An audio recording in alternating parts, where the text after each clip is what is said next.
Good morning, everyone. My name is Jackson Friedman. I'm the Policy and Education Coordinator for the BCNPHA, and I'll be your moderator for today. I'd like to welcome you to this morning's webinar, which is Managing Conflict Between Tenants, presented by Aaryn Secker of CMHA, Kelowna. This webinar is being presented by the BCNPHA in partnership with the Canadian Mental Health Association. We'd like to acknowledge that this webinar is being delivered from various locations on the unceded traditional territories of the Coast Salish people, home of the Musqueam, Squamish, and Tsleil-Waututh nations. We acknowledge that many of you are currently located in the ancestral homelands of Indigenous peoples across the province, each with their own unique traditions and history. At this point, if you have any technical questions or issues, please visit the GoToWebinar support URL at support.goto.com/webinar. Before we begin, I'll give you a brief outline of the format. The session will take approximately an hour, which will include some time at the end for Q&A. During the session, please feel free to type in your questions at any time by using the chat feature, and we'll then do our best to address all the questions that we can during the open Q&A segment. This webinar is being recorded and the audience will be muted, which means that you can hear us, but we won't be able to hear you. Again, please type in your questions using the chat feature. A recording of the webinar will be sent out within a day or so, and you'll be able to access the PowerPoint there, so you don't have to worry if you missed something today. At the end of the session, we'll send out a quick evaluation survey to everybody, and we'd appreciate you taking a minute or so to complete it. And the next slide there, Aaryn, thanks. And before we start the presentation, I'd like to extend a big thank you to our BCNPHA education partners whose support has enabled online professional development opportunities for the community housing sector. I'd now like to introduce our presenter. Aaryn has over 7 years of experience in health promotion and more than 10 years experience in training, education, and mentorship. Aaryn oversees all learning initiatives by the Canadian Mental Health Association, Kelowna. These include Thoughtfull, a workplace training and advising social enterprise, as well as Discovery College community courses.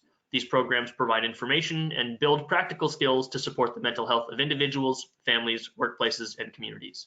Now I'll turn the presentation over to Aaryn. Thanks very much. Great, thank you, Jackson. So as Jackson mentioned, there's an opportunity for some Q&A at the end. So throughout this presentation, if you'd like to put questions in the chat box, I'll make sure that we have some time to get to those. Today we're going to be talking about managing conflict between tenants. As Jackson said, my name is Aaryn Secker. I work for the Canadian Mental Health Association as the Manager of Learning and Development. And I created this presentation in collaboration with some of my colleagues who are managers of supportive housing units and buildings that are operated by CMHA Kelowna.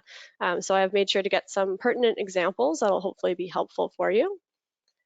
The outline of today, we're going to start by talking about understanding your role and responsibilities. I think this will be a bit of a refresher, but I think it's an important one. Then we'll talk about what conflict actually is, when it can be helpful and when it can be unhelpful. Then I'm going to talk about when and how to intervene. We're going to talk a lot about early intervention and not just hoping that things get better. I'm going to just note a little bit about trauma awareness and what trauma-informed practice looks like in housing.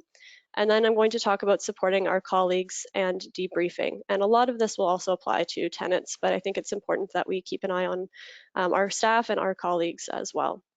So this is what we're going to cover in about 45 minutes, so there's still some time for questions at the end. I do want to note briefly that this session is not meant to replace in-depth training. We only have about an hour together. So there are courses such as Mental Health First Aid, which is a 2-day training. Various trauma-informed practice trainings are available, applied suicide intervention skills training or assist, other nonviolent crisis intervention training, and so on. So these are all other fantastic resources that may or may not be available in your community. Your local CMHA, Canadian Mental Health Association, probably offers several of these. And then I know locally for us in Kelowna, Interior Health also sometimes is able to provide things like trauma-informed practice and harm reduction training. So of course, this is just an hour together with a focus on communication skills and some mediation skills and de-escalation tools. But of course, there's always more in-depth resources that are out there depending on what's in your community and what your staff or yourself might need. And of course, none of this is meant to replace your own policies and procedures in the buildings that you work. So when I talk about your role and responsibilities, the number one priority is always safety, and that includes psychological safety. So physical and psychological safety are always number one. And again, I know this sounds like common sense, but sometimes when we are trying to respond to different situations, we jump to, kind of people's feelings, or we sidestep big issues. And we really need to just remind ourselves that safety is number one. And then as far as housing is concerned, we're also trying to promote that idea of quiet enjoyment that tenants have a right to.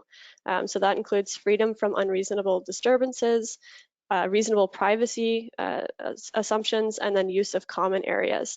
And of course, depending on your role, this idea of quiet enjoyment does not rest solely on your shoulders, but these are other things that we're keeping in mind, including as well, of course, a culture of respect, and that psychological safety, as I mentioned. But that respect really has to apply to the tenants, but also towards yourself and towards your colleagues as well. So as far as how we're going to prioritize things, I think that this provides a pretty solid guideline.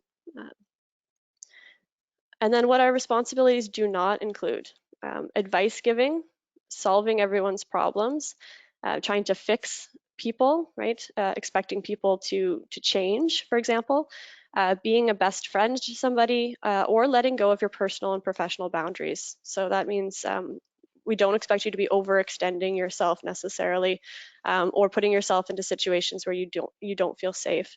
Again, I know that for most of us, this is probably very common sense, but I also know that most people get into these roles because they're caring people. And when we're caring people, sometimes we let our empathy push our own boundaries, right? Or we do overextend ourselves, or we fall into these traps of trying to solve everyone's problems, and we just take way more onto ourselves than is reasonable. And of course, this isn't fair to ourselves, but is also not fair to the tenants. It can create relationships where there's dependency. It creates a bit of a hierarchy between you and the tenant as well. If you're always trying to be the go-to person to solve problems or give advice, it actually starts to suggest that you have all of the answers, and the tenant couldn't possibly have those answers. And I know that's not usually our intent. It's not what we're trying to do, but it does actually start to create those hierarchies and those dynamics. So really start to try and catch yourself if you're noticing that you're jumping to that solving, that fixing, that advice giving, and try to reel that in a little bit if possible. And remembering those priorities of safety, and that people have that the ability to live in their space with privacy, and with a fair bit of autonomy. And of course, I know that's going to depend on your specific, your buildings and your programs. But again, hopefully this provides just a good foundation for us to get started. And now I'm going to move into conflict. So what actually is conflict? We can probably all think of lots of different examples, maybe even already this morning where we've been in a conflict or we've witnessed one. But really it stems from an actual or perceived difference in beliefs, values, needs, ideas, opinions, goals, or desires. So you can see that there are all sorts of different things that can cause a conflict. And I've underlined perceived there because, again, in my experience, oftentimes people do have a common thread, or they're probably more on the same page than they've realized, but there's that perception of difference, and that's key. And we need to honor and acknowledge when someone has perceived this difference, when they think that there is a conflict or a need of conflict. But when we're trying to intervene and to de-escalate conflict, sometimes just paying attention to those perceptions is huge. So of course we want to know what are the facts, but the perceptions in a conflict are just as important. It's also important to know that conflict can be useful. So for example, if there's a debate happening in good faith, so both parties are there to kind of hash it out and to talk about things, conflict can be useful if we're listening for new perspectives, and if we're critically engaged in what we're hearing. And I know as an educator, my background is very much in education and then health promotion. I know that learning requires some discomfort. So being a little bit uncomfortable, having conflict isn't necessarily a bad thing. Having some conflict can actually show that people are willing to show up in good faith, that people are comfortable enough to challenge ideas or to challenge things that are said. So if there is some conflict, it doesn't necessarily mean that you have a bad environment or a bad workplace culture. So conflict itself is not necessarily a bad thing. but it can lead to crisis. And when we really do have to be careful is when people start to feel unsafe or could feel unsafe. Of course, we're trying to avoid things like physical altercations.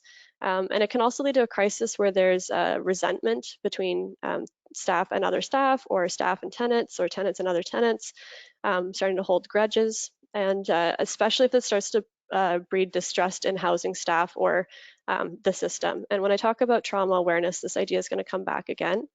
Of course, a lot of people, depending on your housing, have probably had some bad situations or uncomfortable history with who might be grouped in as the system. And if we really do want to try and create a culture of mutual respect and safety. So that's part of why we do need to intervene earlier rather than later. I also want to talk about some unhelpful responses to conflict before I move into some of those ones that are more helpful. As soon as you view conflict as a fight or a battle or a competition to be won, you're setting it up instantly that there needs to be a winner or a loser. And as soon as you do that, of course, nobody wants to be the loser. So you're probably focusing your efforts on creating somebody else to be the loser. And of course, again, that creates a hierarchy, that creates a lot of distrust and resentment. And we also want to notice between tenants if this is kind of the perception that they're taking or the way that they're taking the conflict. Really what we want to do is to try and neutralize that so that neither party has to be the loser in order for them to accept the resolution. So as soon as there is a winner and a loser, we're going to have a tougher time managing this conflict. So really trying to neutralize that. Another unhelpful response is thinking in absolutes. So always, never, I have to, I can't. There's usually a lot more gray area in conflict resolution. And another thing that can get in the way is a desire for immediate results and resolution. So my way or the highway, and it needs to be right now. The exception to this, of course, is when there is an immediate safety need. Then, of course, there does need to be an immediate result that ensures safety. But beyond that, coming to maybe a mutual understanding or maybe reinforcing some of the rules that we need to have in place, sometimes that actually can happen in a stepped approach. So noticing what actually has to happen right now, and then what can be addressed over time, and what would maybe benefit from people having a cooling off period. I have this little illustration in the corner there about in conflict, especially when we have these unhelpful responses, what tends to happen is our emotions start to increase dramatically and our rationality starts to decrease. And it's not a matter of our rationality being better than our emotional response. What we're actually looking for is a balance.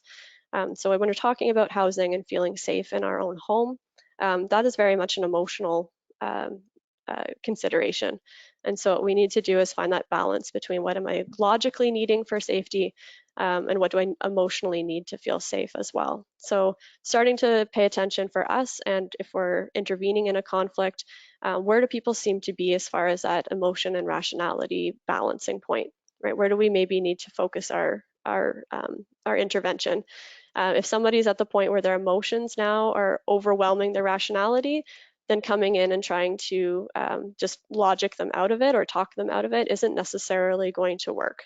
You might have to address that emotional component first.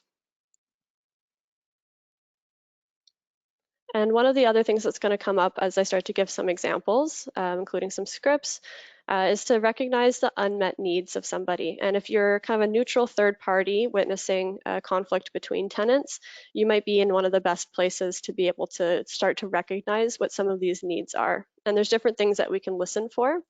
The first one is anger. Oftentimes, by the time we notice a conflict, there is already some anger being expressed by one or both parties. And I think it's important to understand that anger is actually often secondary to fear. And what I have illustrated here, some of you are probably familiar with this. It's Maslow's hierarchy of needs. If you're not familiar with it, you don't have to memorize the name or even these different steps. I just think it's a helpful illustration. And there are different models around needs, so this isn't the only one. But if somebody is angry, it can give us an indication that they're actually afraid that some of these needs are not being met. So at the very base of that pyramid there, you see their physiological needs. So clean air, water, food, shelter, sleep, clothing, and reproduction. If we are providing housing to people, of course, we are checking off some of these boxes, or that's our goal anyways, is to be meeting some of these basic physiological needs. If somebody is angry in a conflict, depending on, again, the housing and the program, they could have a fear that their immediate safety is at risk, that they might be injured in a physical altercation. They might also be afraid that their shelter is at risk, that if this conflict progresses or if it doesn't go their way, that they could lose their housing. So it's important to understand that that is actually one of the root causes of anger for some people. Then you'll see there's those safety needs, including property. So I know that there can be a lot of conflict sometimes around people's belongings. So if we understand that that's actually around safety, that's important for us to know. Other basic needs that could be not being met include being respected, being an outsider, not being good enough. Those things move us up that needs pyramid. So we might say, well, their housing is safe, their belongings are safe. I don't really understand why they're still fearful and why they're still angry. But most of us as human beings still have this need to be connected, to be part of a community, to feel like we're good enough. And that moves us up between love and belonging, esteem, and even that self-actualization need. So I really think that this illustrates the fear and the anger that I see in the majority of the situations can actually be tied to some of these needs. So if we can listen for those emotions that are being expressed and what those fears might actually be, then that can help us to, beyond, of course, that basic safety measure, but get to understand what actually might have to happen here to intervene and to mediate and to be able to move people forward and not just put a Band-Aid on the conflict. And I have an example here. I know this is a very text-heavy slide, but I have an example of a conflict from one of my coworkers.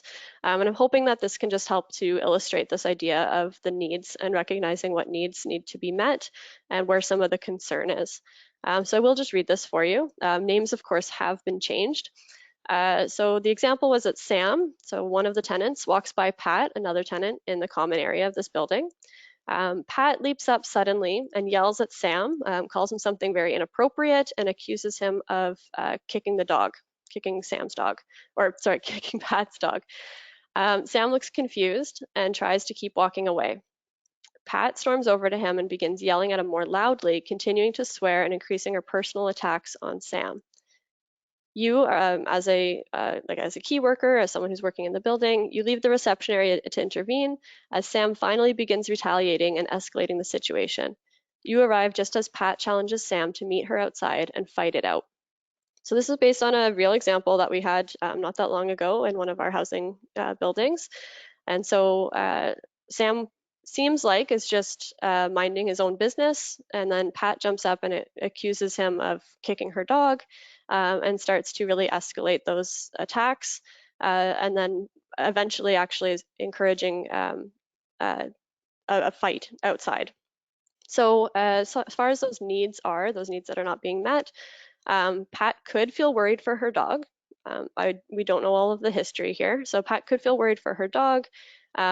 Maybe she actually did think that Sam pushed the dog with his foot. Maybe, again, there's a history of Sam and Pat not getting along around this.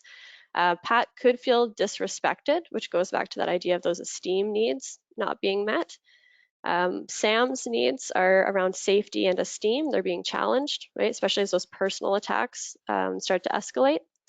It's important to recognize that you don't necessarily know Pat and Sam's history. We probably, if we've been working there for a while, have a little bit of that, but we don't have the whole story. We don't know what's happening all the time. And so as far as how we would work to de-escalate the situation, of course, the very first thing we'd have to do is ensure that the safety needs are met. So really trying to hopefully prevent that fight from happening. We don't want it to escalate into a physical fight or situation. And then those esteem needs are secondary. And the reason I highlight this is because it might be very tempting to jump in here and address the situation about kicking the dog. But really what we need to address first is this physical altercation that might be about to happen. And I'll get into what some of these steps are, these verbal steps. Of course, we would not want to physically intervene. We don't want to be pulling people back. We don't want to be jumping in the middle of it. So I will go over some communication strategies that we can use. But again, noticing and prioritizing what that need is, and the safety one is first. The psychology or the esteem one, as far as standing up for Sam, for example, or addressing the personal attacks, those would maybe come later. The first would definitely have to be around the physical altercation. I also wanted to talk just briefly about some of the things that have changed during the pandemic. This presentation doesn't go into all of these in depth. It'll be kind of just a thread throughout. But this also affects those needs, again, of our tenants. So there's additional needs perhaps that are not being met or have changed, which might just be helpful to be aware of when we're managing with conflict and crisis. So some of the big ones that we've noticed is an increase in isolation. So of course, there's some people who have to quarantine, but just generally we're being told to physically distance and to stay within our own households or our own bubbles. So there's an increased isolation for many different reasons there.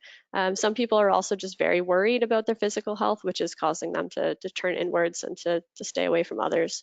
And then, of course, these recommendations are also leading to concerns when others aren't seemingly following the rules or the recommendations. So that can also build up a lot of resentment around others. It's impossible or difficult to access the usual resources or services for well-being, food, treatment, and substances for many tenants. So that's creating some additional issues, again, around those physiological needs.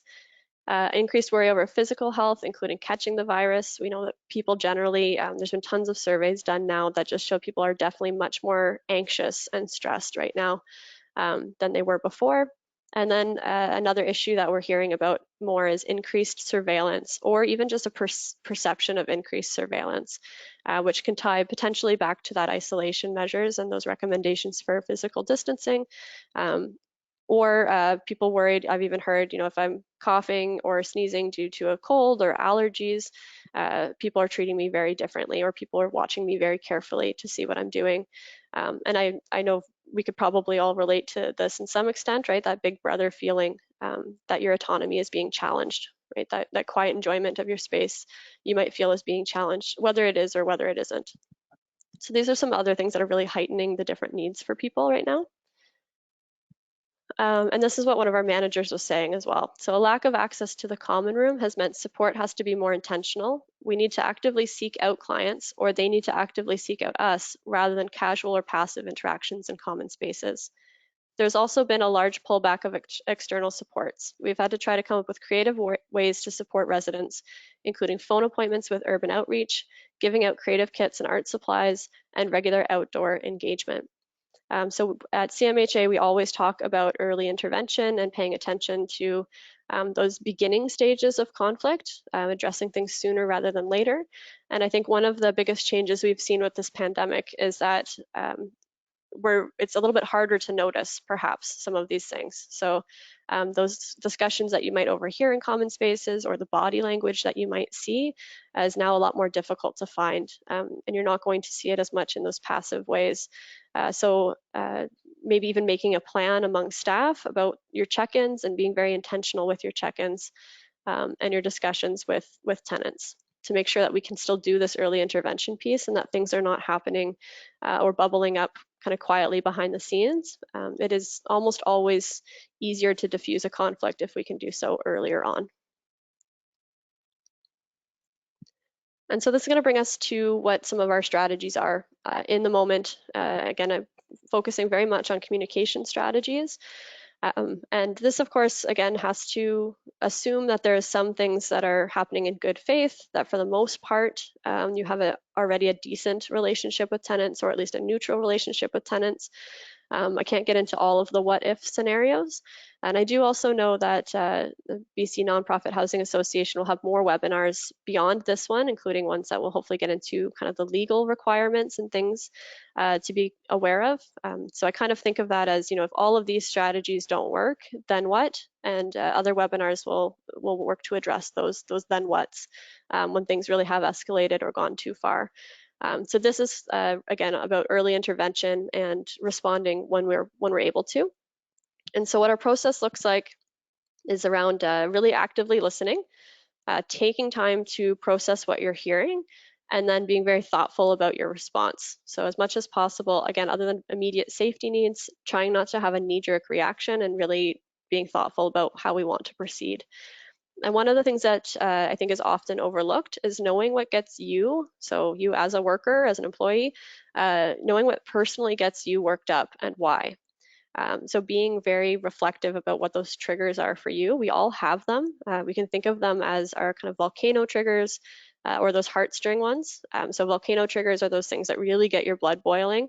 It could be certain words that people say. I know for a lot of people, it's if you don't feel like you're being respected or you don't feel like you're being heard, that can be something that really takes you from 0 to 100 pretty fast. And then heartstring triggers, those are the things that might, again, make you extend your boundaries or take on more than you'd be willing to or wanting to. They're the things that really pull at that empathy, like I said, pull at the heartstrings, maybe make you sad or emotional. I think of the BC SPCA or just the SPCA commercials, Sarah McLachlan singing In the Arms of the Angels, and it's about getting you to donate money because of the puppies and the kittens that are in the cages. For a lot of people, that's pulling on people's heartstrings. So it could be specific situations that people have left, so like intimate partner violence or domestic violence. It could be around money and finances, single parents. There's certain situations or individuals or events that might actually be triggers for you. And so it is just helpful to know what those are. And it's not because it's bad to have them necessarily. It just means that when you're entering a situation where those triggers might be present, you'll just have to really watch, again, that emotion and rationality scale. You're just going to have to be a little bit more aware and intentional in your response, and you might need some more time to process it, because otherwise you might jump to certain solutions or conclusions that you wouldn't otherwise. So really know what those things are that get you worked up and why. Be aware of what your relationship is with certain tenants. There's certain people, their personalities you're just going to mesh with more than others, but we need to be careful that we're not taking sides or playing favorites based on those relationships, right? So even if somebody rubs us the wrong way, it's somebody we've historically not had a great time with, we do need to make sure that we're trying to put those biases to the side, again, to make sure that everyone feels safe and respected in their living situation. So going into a situation, ideally knowing what already might be a trigger for you, listening empathically and actively. And there is a difference there between empathy and sympathy. So we're not listening because we want to feel bad for people. We're listening because we're trying to connect with that emotion that they're feeling. So that's really what empathy is about, is connecting and sitting there with those emotions that somebody has. And that's why I really front load this, talking about different needs for people. If we can really understand the root causes of someone's anger or sadness or frustration, we're going to have a better time responding with empathy. We want to think before speaking as much as we can. Again, trying to avoid that knee-jerk reaction. I also know in a lot of conflict situations, our sense of time starts to get warped. Again, we feel like things need to be immediate. Any pause, any silence or quiet, we tend to think is a lot longer than it actually is. So actually reminding yourself that it's okay to have a bit of silence. It's okay to have a couple seconds pass. Time has not sped up or slowed down. One of the things that I do, if I have the ability to, is if I can get into a room or an office, or even just being aware of my surroundings and noticing if there is a clock. If there's a clock to refer to, helps me to, I still have to listen and pay attention, but I can look at it every once in a while and remind myself that the time's actually not speeding by. So it's just a good visual cue for me. And I do a fair bit of intervention work, either in my courses that I'm teaching or with participants and clients, and I've found that to be very helpful. So just something to ground you and to remind you of the time that's going by. Then, as I said, trying to determine what the unmet needs are. You might have to ask some questions around this. Sometimes it's obvious and sometimes it isn't. So having a bit of a conversation around this. So even just taking a neutral stance, I've entered this conflict between the tenants. I'm just trying to hear where you're coming from. Can you expand a little bit more about this, right? And using our paraphrasing and other active listening techniques that we're probably all pretty good at already. But so what I'm hearing is, or could you please clarify that? I'm just trying to understand where you're coming from. Or recognizing the emotion first, right? That sounds actually pretty scary. Can you talk to me about that a little bit more? So there's different ways to really find out what those needs might be. And it's really important that finding out what those are doesn't mean that you're solving them right then and there. So you're not necessarily making any promises. You're really just coming in to understand. And then you can start to sort through what is doable now and what is doable later. So based on that hierarchy of needs, based on your roles and responsibilities. So again, safety being number one, and then thinking about people's privacy, that quiet enjoyment, the use of common areas, that culture of respect. That's how we'll start to prioritize what needs to happen. Some of it might be immediate, and then, as I said before, a lot of this might actually be steps over time. So I think just sorting through what your priorities are would be super helpful here. And also, I put a little asterisk there, who can help you with these different steps? So just because you have a plan of what could happen now and what could happen later doesn't mean that you have to do it all yourself. So thinking about delegating, think about who has good relationships with the tenants. Is there somebody who would be more appropriate to have this discussion? And even with doable now, if emergency services have to be called. So in that example of Pat and Sam, if you're trying to intervene in that crisis, but it's continuing to escalate and it looks like that fight is going to be inevitable. Doable now might be calling emergency services, right? And who can help? It might be first responders. So it's not just everything that's on your task list. It's looking at a bigger picture and a bigger plan. And I would encourage you, if you're making this list of what's doable now and what's doable later, and I'm saying list, some of it might be written down, some of it's just in your head in the moment. But when you're making these lists, if you're thinking that you have to do all of these different tasks, you can probably take another moment to think about that a little bit more critically. It's a bit of a thinking trap to think that only you can handle every situation, that only you know what the answer is. I mean, that's going to contribute to burnout if we're not careful. So if we're taking everything on ourselves all the time, that's just not sustainable. So prioritizing doable now, focus on safety, and then doable later. It might be once the tenants are back in their respective rooms or apartments, that myself and another staff person go and talk to them further, right? So maybe the immediate need, as I said, is that safety, that physiological need, and then we go and find out more about the other needs afterwards to try and keep this from happening over and over again. Some other tips for responding in the moment. As I've mentioned before, those early signs of agitation, we don't really want to just let things get worse and worse and worse. If we're seeing these, we want to have a conversation about them, if at all possible. And as we know, with that quote from my coworker during the pandemic, sometimes these early signs are going to be a lot harder to notice than they used to be. So you might have to go out of your way a little bit more with those check-ins with people, really paying attention to body language. In a moment, if a conflict has begun, we do want to make sure that we don't crowd the individuals involved, that we do keep some space that's open. There can be a bit of a mob mentality when too many people show up. People who would have backed down from a conflict that might be escalating into a crisis might feel that they don't have that option anymore because people are judging them, people are watching now. So ideally, some scene control as well can be very helpful. And really that just falls back into the same things you would do like for first aid, for example. So delegating somebody to keep a crowd away, making sure that there's a bit more privacy so people don't have that pressure. We also know that people tend to go into fight, flight, or freeze mode once they feel attacked. Again, whether that's actually physically or just their perception is that they're being emotionally attacked. And a lot of people would tend to lean towards the flee response, but if they're crowded, if they don't have a way out, they might feel forced into that fight response. And again, that can be verbal or physical. And we really just want to do our best to make sure that doesn't have to happen if it doesn't need to. And then for us as staff, an open but protective stance. So if we show up and all of our body language reads like this is a fight, this is a problem, we send that signal to everyone else who's involved, and it can also actually escalate the situation accidentally.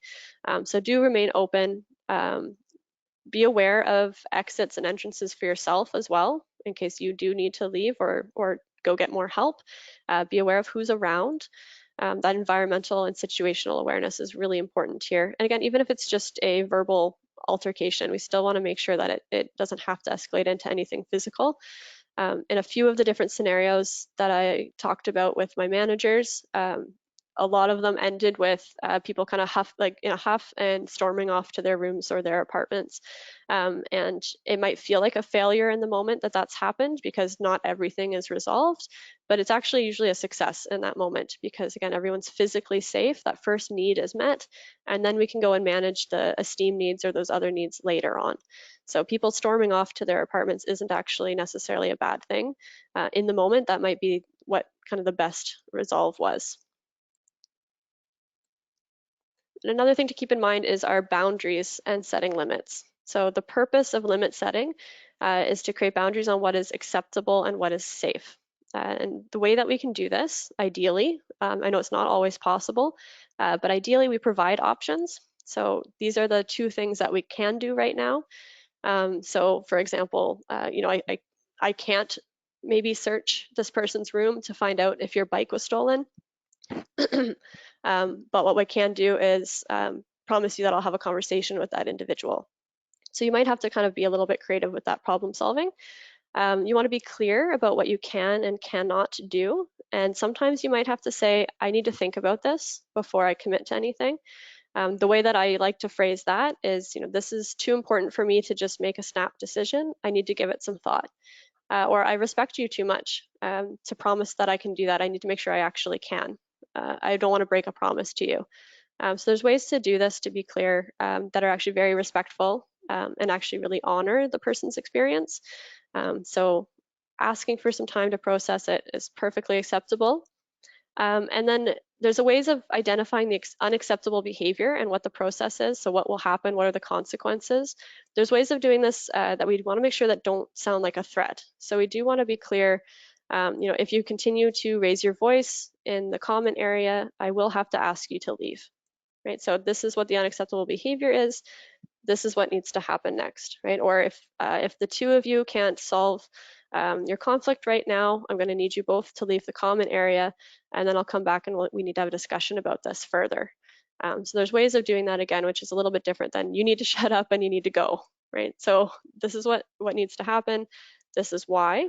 And I have some little scripts here that I lean into. These are ones that have worked for me. So an example is, it's my job to make sure everyone is safe. At the moment, people do not feel safe. So you can just lean into that is part of my responsibility. That's my primary responsibility. And this is why I need to intervene, right? So it's my job to make sure everyone is safe. At the moment, people don't feel safe. And it doesn't even have to be other tenants necessarily, right? That other people could include you. So if things are escalating and you're saying this needs to be diffused right now because people, including myself, don't feel safe, that's perfectly fine. Another example, I want to hear what you're saying, but I need you to say it differently. This is one where somebody's maybe the emotions have gone way up. Maybe they're saying things at you or to you that are not appropriate. The tone is perhaps, again, really inappropriate towards you. I have actually found this to work pretty well with people who are otherwise pretty respectful. So I want to hear what you're saying, but I need you to say it differently. Another example could be, that's not my experience, but it sounds very scary for you. So if somebody is feeling unsafe around a tenant or around a situation, you don't want to be dismissive of that. And you might, again, just have a very different experience, and that's totally fine. So that's not my experience, but it sounds very scary for you. Another one for limit setting, we've probably all met tenants where everything can turn into a very long story or a very long discussion. It can seem to become an opportunity to air all grievances, which may or may not be within your responsibility to solve. So always kind of but like returning to what the key point was. So you came to talk to me about your concern about physical distancing. Can we get back to that? So you came to talk to me about you wanting to visit with your family. Can we talk about that? Can we get back to that? I don't need to talk about what other people are doing right now. We came here to talk about what you are doing. Can we get back to that? And I have another just note here that I think is important, that being straightforward is usually the best approach. Sometimes, again, we step around things because it's awkward or it's uncomfortable.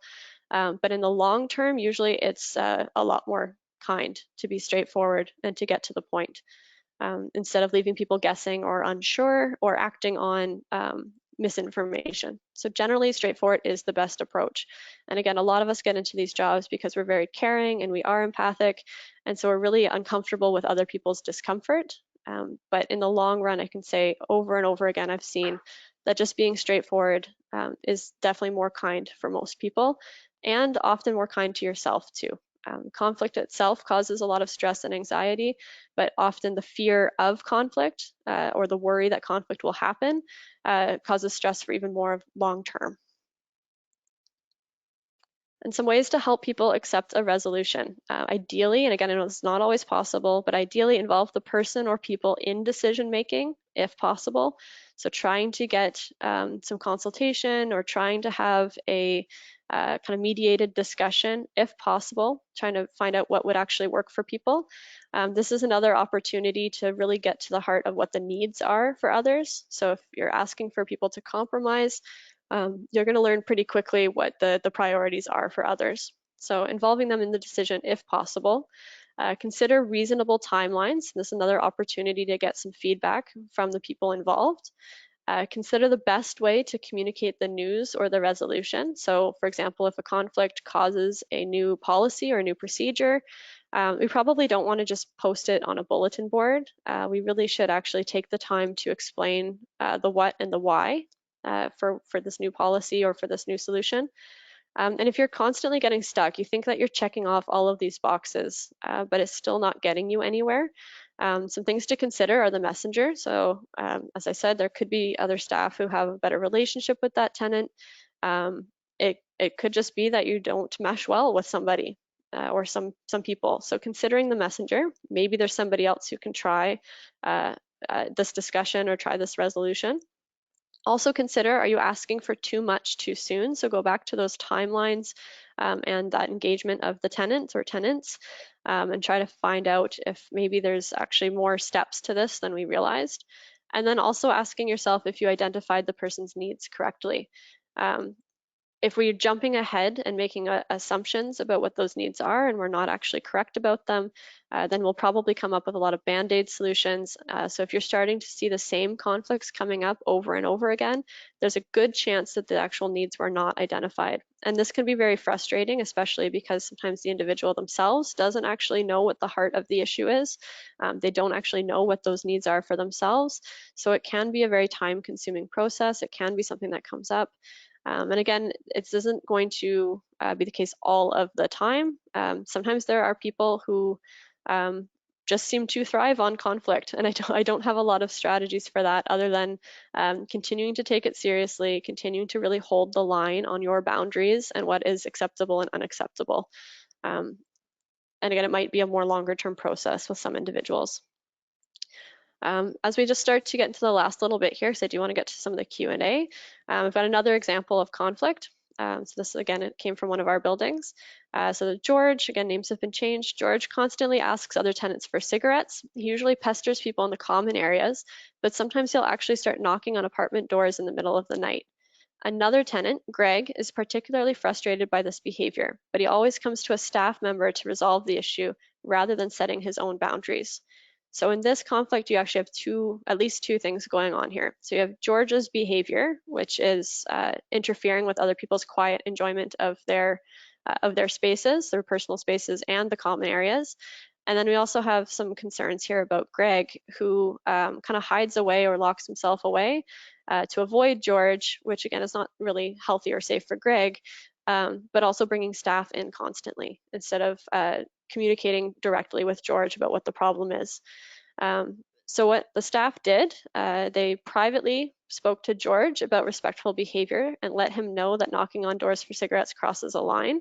I don't think this is the first time that George has heard that, in full disclosure, so I think they have to do this fairly regularly still. But they speak to George about what that respectful behavior is. Definitely cannot be knocking on people's doors, but also really not appropriate to be asking people in the common areas all the time. The staff also spoke to Greg. They reminded him of his rights and responsibilities regarding boundaries. Greg can tell George to leave, and if necessary, Greg can actually even call the RCMP if necessary, right? So if someone is knocking constantly at your apartment door and you are feeling unsafe, if that is the need that's not being met, then really there are other people other than the staff that are potentially available here, right? Because again, he does have the right to have his privacy and to have his use of his space. So I mean, RCMP is just one option. In your community, there might be other resources who are available, but reminding Greg what those resources are. And then the staff also decided that they were going to continue to coach Greg on boundaries. So they were going to start to kind of pay attention to when Greg was demonstrating really solid boundaries with staff and with other tenants, and to kind of encourage him in that regard. So kind of standing up for himself, again, without escalating anything, but with those verbal strategies. And then the staff also recognized and acknowledged when George successfully shares common areas and doesn't knock on doors. So the next morning, maybe saying, you know, it sounded like you had a great night. You, of course, want to make sure that you're not falling into favoritism or treating people differently, but just little things that they're pointing out to kind of encourage George and to like kind of reinforce the respectful behavior. So I'm going to summarize the different points here as far as responding. Do practice self-control and self-talk. Be aware of those things that really take you from 0 to 100. Notice the time. Again, it's okay if there's some silence. It's okay if there's pauses. Things are not speeding up. It's okay to take it easy on yourself and have some self-compassion, right? Manage what you can in the moment. Some things are going to have to be addressed later. If you can, try to make it easy to agree or hard to disagree. So we do that again by providing options, leading with what you can do, not necessarily what you can't do, considering the messenger, all of these different things.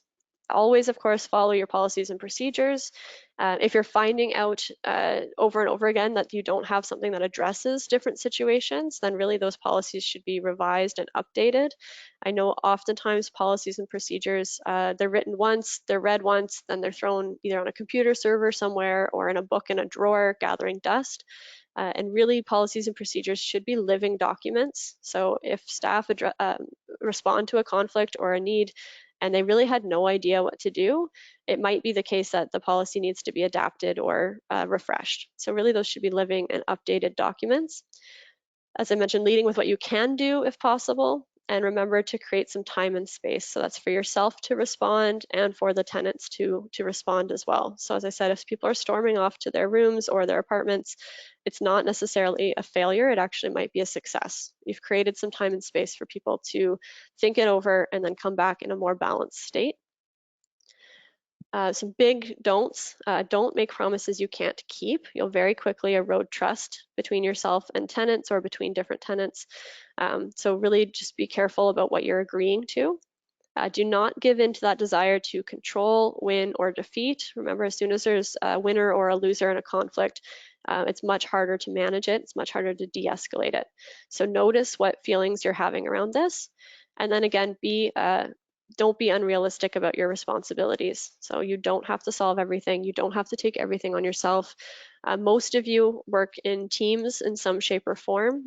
So I really do encourage you to work as a team, have a kind of united strategy when it comes to managing conflict as much as possible.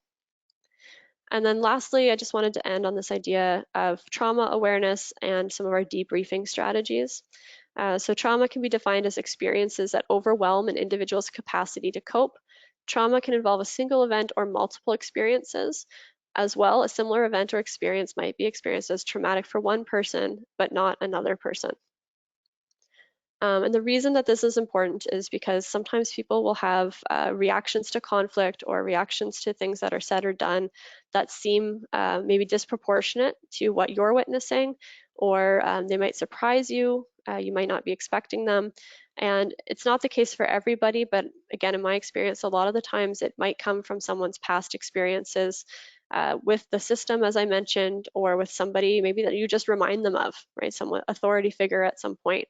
And so if we can just have that awareness, it helps us to build empathy that people might be coming from different situations or circumstances that we do or don't relate to. And it might just help us to, again, give people a bit of the benefit of the doubt in these conflict situations.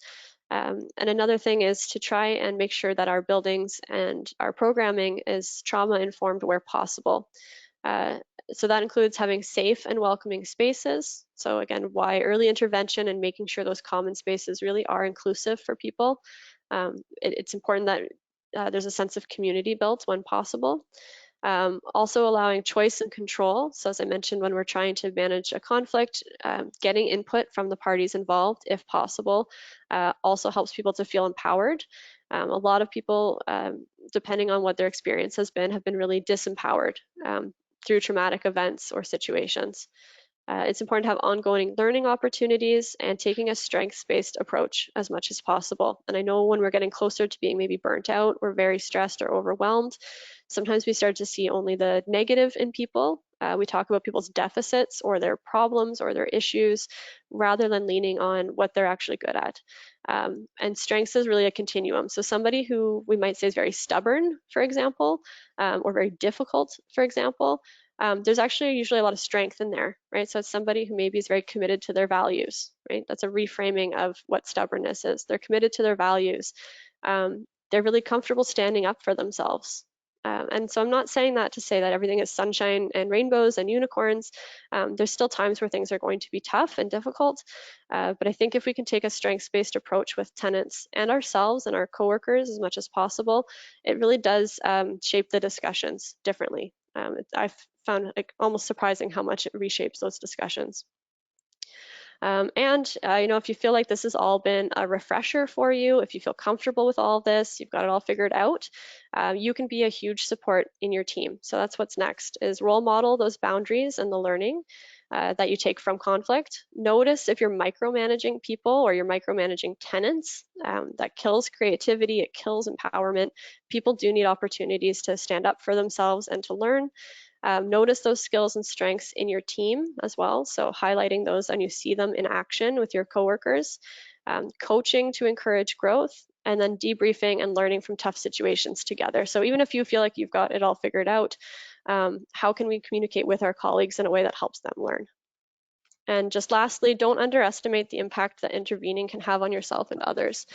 Even if something doesn't get to the point where it's going to be a physical altercation, if you've just stepped into something about property or there's language used that you're uncomfortable with, it's very common for your adrenaline to get going. So that's fine, that's normal. Make sure you do debrief that appropriately.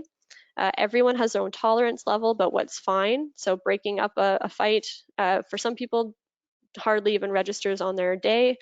For others, you might be thinking about it for days on end. So allow multiple opportunities to debrief. It's not just right after a critical incident. For some people, it hits home later once that adrenaline has dissipated. And then choosing the appropriate person and only sharing what needs to be shared. So confidentiality and privacy are still important. So if you don't need to share those details with a coworker or with your manager, again, it's just going to be professional judgment around that and what your policies are as far as your debriefing. But if you're sharing it beyond your workplace, then that privacy, of course, is even more at the forefront of your mind. And that's what I have for you for some strategies today. So thank you. And we've got just a few minutes left, so I will throw it back to Jackson if he's got any questions that have come up or comments that have come up. Thank you so much, Aaryn. That was an excellent presentation. And we've just got a couple of quick questions here that have come in. There's still an opportunity maybe for some other folks to ask questions if they want, but I'll start with just a couple that we've got so far. The first one is, could you please address poor communication between tenants? It's kind of like an example, I guess you could think of it that way. Address poor communication of tenants between tenants to our caretaker. So when they don't get something fixed as fast as they want, what strategies should he take, and what strategies should management take to kind of address that conflict? Yeah, so I'm interpreting that as so things are not getting dealt with as soon as the tenant wants, and so they are being disrespectful perhaps to the caretaker, if I'm understanding that correctly. Yeah, that sounds right. Yeah, I think it would be really important for management to encourage the caretaker to set some of those boundaries, to let that person know that it's actually okay to say that you can't talk to me like that, right? Or that language is disrespectful, or it makes me feel unsafe, or it's inappropriate. So letting that caretaker know that they're allowed to set those boundaries and that they will be supported in setting those boundaries. And then it might also be helpful to remind tenants, maybe it's right now, of course, we don't necessarily all want to gather together, but one-on-one, even having discussions with everybody to remind them about what a respectful workplace and a respectful home looks like. and that everyone is entitled to that. And so it goes both ways, that we will always need to respectfully communicate with you as the tenant, and we expect the tenants to respectfully communicate to staff as well. So I really think it just has to be, again, a united front on that, that everyone deserves to be spoken to respectfully. Great. Thanks very much for that. Just kind of a follow-up question there. Is there somewhere there might be like templates, pre-existing language that housing providers or building managers, operators could find to be able to kind of support them in their communications around this? That's a great question, actually. And I don't know in particular what might be out there. That might be a good discussion for us to follow up with the BCNPHA about what might be out there already. I'm not sure, actually. But that's a great question. So I can consider that further. And if you do participate in additional training, so again, things like mental health first aid, language does become a huge part of that. So you might be able to pick up some other things there. But that's a great question. We have to revisit that one. Sure. Thanks, Aaryn. One more here is, in the case of someone that seems to live for or thrives on conflict and wants responses to constant emails and phone calls, seems to just kind of being an aggressor, what's reasonable in terms of setting boundaries?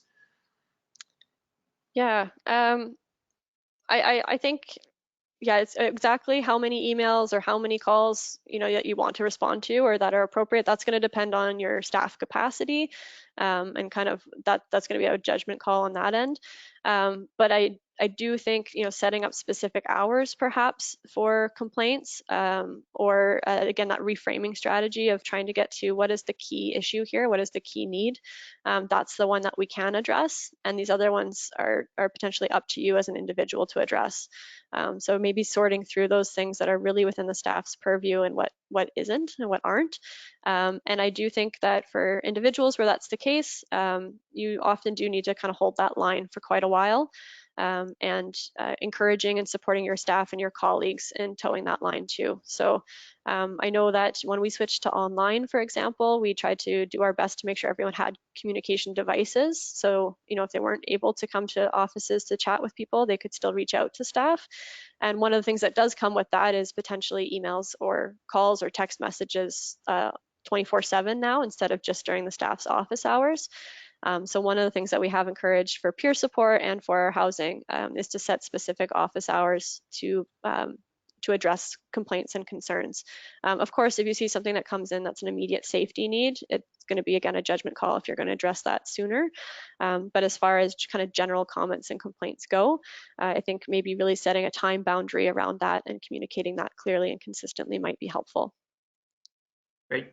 Thanks, Aaryn. We've just got one more here, and it might be a little bit more on the legal side, so we maybe hope to address something like this in a future webinar, but you might be able to speak to it. Just should all interventions be followed up on in writing and kind of kept on file? What's the kind of standard procedure around that? Oh yeah. As far as like what your legal requirements are, yes, that might have to be followed up later. But I can say, doing a fair bit of work in health promotion, crisis intervention, and also kind of HR work, that ideally things in writing, yes, if possible. It's very rarely a bad idea to follow up with these things in writing. And of course, you want to make sure that you're storing any of these documents properly and appropriately. So if you're going to have people's identifying information, it can't just be on a post-it note on a table. So do make sure you're very careful about where you're recording these sorts of things. Make sure that they're very safely guarded.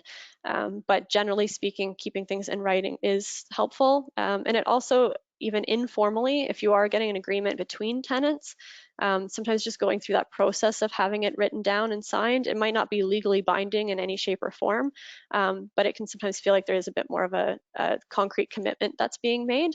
And it does allow staff to go back and reference, we agreed to this on this day. What is a barrier here? Why does this not seem to be able to happen? Do we have to change it? Do we have to change the timelines? So it does still give you also a basis for discussion. So the short answer is, if it's possible to write things down and have good notes, I do think that is a good idea. Great. Well, let me just say thank you one more time to you, Aaryn. This has been an excellent presentation. I think that's all the questions we've gotten so far.